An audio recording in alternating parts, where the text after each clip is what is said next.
আচ্ছা, কেউ একজন নামাজ পড়ে না কেন? আমি তোমার সম্পর্কে বলছি না, আমার প্রিয় ছেলে বা প্রিয় মেয়ে। শুধু প্রশ্নটি নিয়ে চিন্তা করো যে মানুষ কেন নামাজ পড়ে না। এর অনেকগুলো উত্তর থাকতে পারে, আর এই প্রশ্নের উত্তর আল্লাহর কাছেও আছে। উত্তরটা খুবই ভয়ঙ্কর। এই উত্তরটি আমি খুতবার শুরুতে পড়েছি। তিনি বলেন, ফালা সাদ্দাকা ওয়ালা সাল্লা ওয়ালাকিন কাযযাবা ওয়া তাওয়াল্লা। সে আসলে সত্য গ্রহণ করেনি এবং সে নামাজও পড়েনি। তিনি কাফির সম্পর্কে বলছিলেন। তিনি দুইটা জিনিস বলেছেন, এই লোকটি সত্য গ্রহণ করেনি এবং নামাজও পড়েনি। কথাটা ভাবনার উদ্রেক করে। যদি বলা হয় সে সত্য গ্রহণ করেনি, আমার আশা হলো তিনি বলবেন লা সাদ্দাকা ওয়ালা আমানা, কিন্তু তিনি বলছেন লা সাল্লা। এর মানে হলো আল্লাহর সত্য গ্রহণ করার ব্যাপারে তোমার অন্তরে কিছু একটা মিসিং আছে। না না না, বাচ্চাটা বলে আমি আল্লাহকে বিশ্বাস করি, আমি মুসলিম। হ্যাঁ, তুমি এখানে মুসলিম, তোমার মাথায়। কিন্তু এই সত্য তো শুধু তোমার মাথার জন্য না, এই সত্য তোমার অন্তরের জন্য। তুমি এখনো অনুভব করছো না যে ব্যাপারটা কেমন সিরিয়াস। তুমি এখনো উপলব্ধি করছো না যে এটা কি। মাঝে মাঝে কোনো বিষয় তুমি জানো হয়তো, কিন্তু এই নিয়ে চিন্তা করা থেকে পালিয়ে বেড়াও। এটা সত্য, তুমি জানো বিষয়টা কিন্তু চিন্তা করতে চাও না।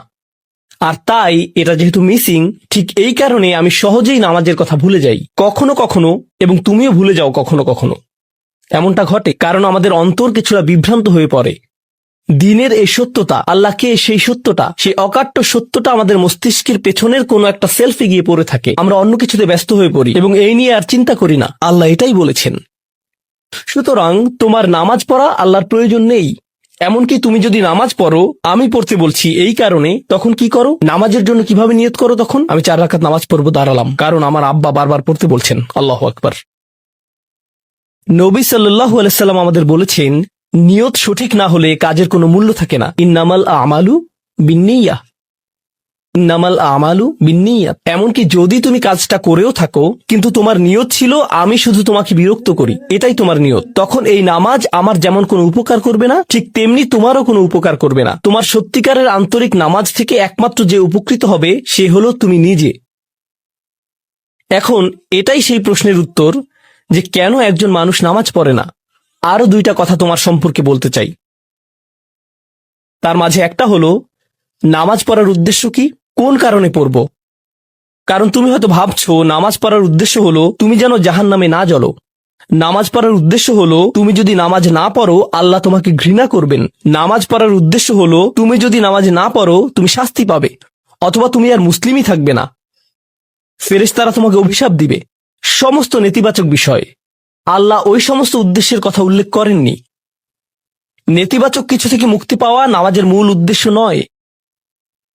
নামাজের মূল উদ্দেশ্য হলো ইতিবাচক কিছুর দিকে ছুটে চলা। এটাই নামাজের উদ্দেশ্য। এমন 2 ছাত্রের মধ্যে পার্থক্য জানো? একজন লেখাপড়া করে যেন সে ফেল না করে, আর অন্যজন লেখাপড়া করে কারণ সে ওই সাবজেক্টটা পড়তে ভালোবাসে। একজন ছাত্র পড়ালেখা করছে পজিটিভ কিছুর জন্য, আর অন্যজন পড়ালেখা করছে কারণ সে এমন কিছু থেকে বাঁচতে চাচ্ছে যা নেগেটিভ। একজন কর্মচারী তার চাকরিটাকে দারুণ ভালোবাসে, আর অন্য একজন কর্মচারী শুধু চায় সে যেন চাকরিটা না হারায়। তারা একই চাকরি করছে, একেবারে অভিন্ন চাকরি, কিন্তু একজন চাকরিটা করতে পেরে কি যে খুশি, কত যে আনন্দ তার, আর অন্যজন খুবই হতাশ, সবসময় মনমরা ভাব। কেন? কারণ তাদের একজন এটা করছে ক্ষতিকর কিছু থেকে মুক্তি পাওয়ার জন্য, আর অপরজন এটা করছে উপকারী কিছুর দিকে ছুটে চলার জন্য। আল্লাহ কোরআনে যখন আমাকে নামাজ সম্পর্কে বলেছেন যে কেন আমাদের নামাজ পড়া দরকার, তিনি মূসা আলাইহিস সালামকে এই উত্তরটা বলে দিয়েছেন। যখন তিনি তার সাথে সাক্ষাৎ করেছিলেন তিনি বলেছেন, আকিমিস সলাতা লিযিকরি, আর আমাকে স্মরণ করার উদ্দেশ্যে নামাজ কায়েম করো। তোমার নামাজ ঠিক রাখো যেন তুমি তোমার রবকে স্মরণ করতে পারো। আমি তোমাকে ইতিমধ্যে বলেছি যে তোমার আমার সম্পর্কটা খুবই সীমিত, কিন্তু তোমার সাথে আল্লাহর সম্পর্কটা অনেক আগে থেকে শুরু হয়েছিল, আর তার সাথে তোমার এই সম্পর্কটা অনন্তকাল ধরে বলবৎ থাকবে। তাই সেই সম্পর্কটির কথা স্মরণে আনা আবশ্যক, কারণ ভালো যত কিছু তোমার কাছে আসে তা আসে ওই সম্পর্কটা থেকেই। সামান্য কিছু ভালো জিনিস তোমার বাবার কাছ থেকে আসে, কিছু কিছু ভালো জিনিস, কিন্তু সকল ভালো জিনিস যা তোমার কাছে আসে তা আসে একমাত্র ওই সম্পর্কটির কারণে। যদি তুমি চাও সকল উপকারী জিনিস তোমার জীবনে অবস্থান করুক, তখন তোমাকে অবশ্যই তার কথা স্মরণ করতে হবে, যার নিকট থেকে সকল কল্যাণের আগমন ঘটে, যার নিকট থেকে সকল নিয়ামতের আগমন ঘটে, সকল রিজিকের আগমন ঘটে, সকল হিদায়েতের আগমন ঘটে। আর তাই আল্লাহ বলছেন, সর্বোত্তম যে উপায়ে তুমি এটা করবে তা হলো নামাজের মাধ্যমে তুমি আমাকে স্মরণ করবে। এজন্যই তোমার নামাজ পড়া দরকার। আচ্ছা, পরিশেষে এজন্যই তোমার এটা করা উচিত। কিন্তু তুমি এটা করছো বলেই সঠিক নিয়ত সহকারে আল্লাহ বলছেন, কেবল এখানেই শেষ নয়, এর কিছু উপকারিতাও আছে। কিছু ভালো জিনিস তোমার পথে আসবে যখন তুমি সত্যি সত্যি আল্লাহকে স্মরণ করবে। যখন তুমি আল্লাহকে স্মরণ করবে যেভাবে তিনি চান সেভাবে, আর যে উপায়ে তিনি চান তা হলো এই নামাজগুলোর মাধ্যমে। তুমি যদি এটা করতে পারো, আল্লাহ বলছেন, ইন্না সলাতা তানহা আনিল ফাহশা ওয়াল মুনকার। এমনকি এই আয়াতেও ওয়ালা যিকরুল্লাহি আকবার, তিনি বলছেন নামাজের মধ্যে এই উপকারটি আছে যে এটা তোমাকে অশ্লীলতায় পড়ে যাওয়া থেকে রক্ষা করবে। কারণ অশ্লীলতা তোমার চারপাশে বিরাজমান, আর আমি, প্রিয় পুত্র, তোমাকে এটার সম্মুখীন হওয়া থেকে রক্ষা করতে পারবো না। অশ্লীলতা তোমার ফোনে, অশ্লীলতা তোমার স্কুলে, অশ্লীলতা তোমার বন্ধুদের মাঝে, অশ্লীলতা ঈদের অনুষ্ঠানে, যখন কোনো কর্নারে গিয়ে বন্ধুদের সাথে আড্ডা দাও, অশ্লীলতার উপস্থিতি তুমি সর্বত্র দেখতে পাবে। প্রতিবার যখনই তুমি অশ্লীলতার দিকে এগিয়ে যাবে, তোমার অন্তর ক্ষতিগ্রস্ত হয়ে পড়বে।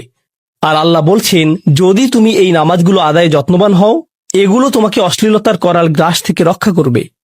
একবার যদি তুমি অশ্লীলতায় ডুবে যাও, তখন তুমি হয়ে পড়বে যেমন তুমি যদি দূষিত বাতাসে নিঃশ্বাস নাও, প্রথম প্রথম তোমার কাশি আসবে, কিন্তু যদি এতে বেশিক্ষণ অবস্থান করো, একসময় এতে তুমি অভ্যস্ত হয়ে পড়বে।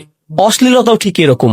এতে আকণ্ঠ নিমজ্জিত থাকলে একসময় এটাকে আর বড় অপরাধ বলে মনে হবে না। নিজেকে এর থেকে রক্ষা করার কোনো গরজ অনুভব করবে না আর, কারণ তোমার প্রতিরোধ ব্যবস্থা দূষিত হয়ে গেছে। এরপর তুমি এমনকি আরো বিষাক্ত আচরণের জন্য প্রস্তুত হয়ে যাবে, এমনকি আরো জঘন্য বিষয় ওয়াল মুনকার, এমনকি আরো ঘৃণ্য কাজও তোমার দ্বারা সম্পন্ন হয়ে যেতে পারে। অধপতনের অতল গহ্বরে হারিয়ে যাওয়া থেকে এই নামাজগুলো তোমাকে রক্ষা করবে। এই জন্যই তোমার নামাজ পড়া দরকার।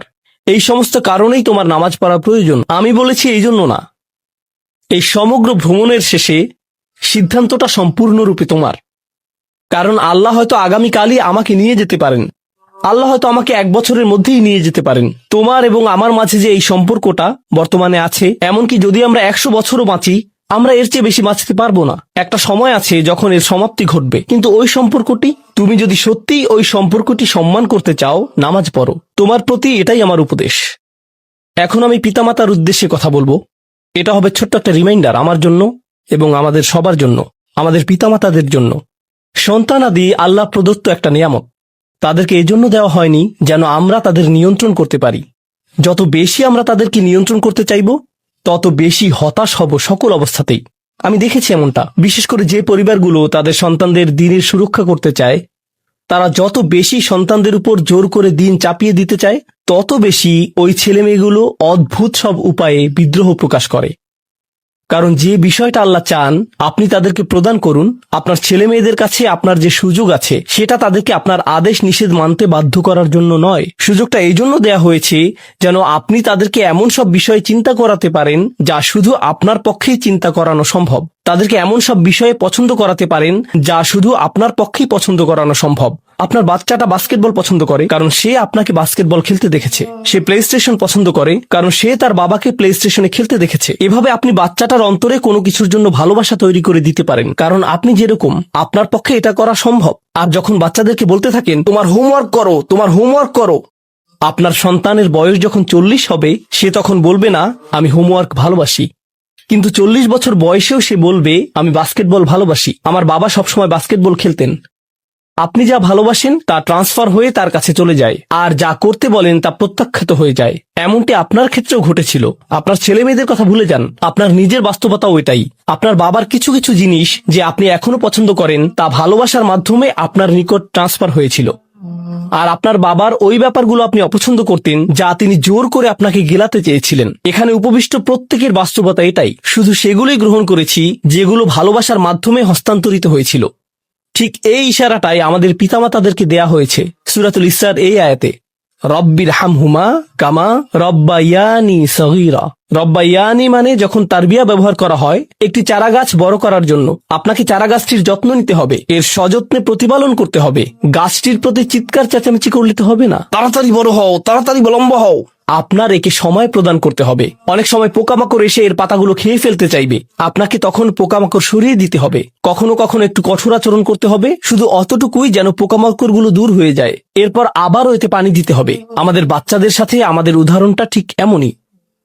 ঠিক এ কারণেই আমরা আমাদের মাতা পিতার জন্য এই দোয়াটা করি। আমি দোয়া করছি আল্লাহ যেন আমাদের সন্তানদেরকে হেদায়েত দান করেন, যা শুধু তার পক্ষেই দেয়া সম্ভব। দোয়া করছি আল্লাহ তাদের অন্তরে ইস্তিকামা প্রদান করুন, যেন তারা তাদের জীবনের সঠিক সিদ্ধান্ত নিতে পারে। আরো দোয়া করছি আল্লাহ তাদেরকে ইব্রাহিম আলাইহিস সালামের দোয়ার মতো করুন, যা তিনি আমাদের সবার জন্য করেছিলেন। রব্বি জাআলনি মুকিমাস সলাতি ওয়া মিন যুররিয়াতি। হে আমার রব, আমাকে সালাত কায়েমকারী বানান এবং আমার বংশধরদের মধ্য থেকেও। আল্লাহ তাআলা এখানে উপস্থিত পিতামাতাদেরকে, আমাকে সহ সবাইকে এমন দৃষ্টান্তে পরিণত করুন যে আল্লাহকে ভালোবাসে এবং যে নামাজকে ভালোবাসে, যেন আমাদের ছেলেমেয়েরা নামাজের প্রেমে পড়ে যায় আমরা যেভাবে নামাজকে ভালোবাসি তা দেখে। বারাকাল্লাহু লি ওয়া লাকুম ফিল কুরআনিল হাকিম ওয়া নাফা'নি ওয়া ইয়্যাকুম বিল আয়াতি ওয়াজ যিকরিল হাকিম।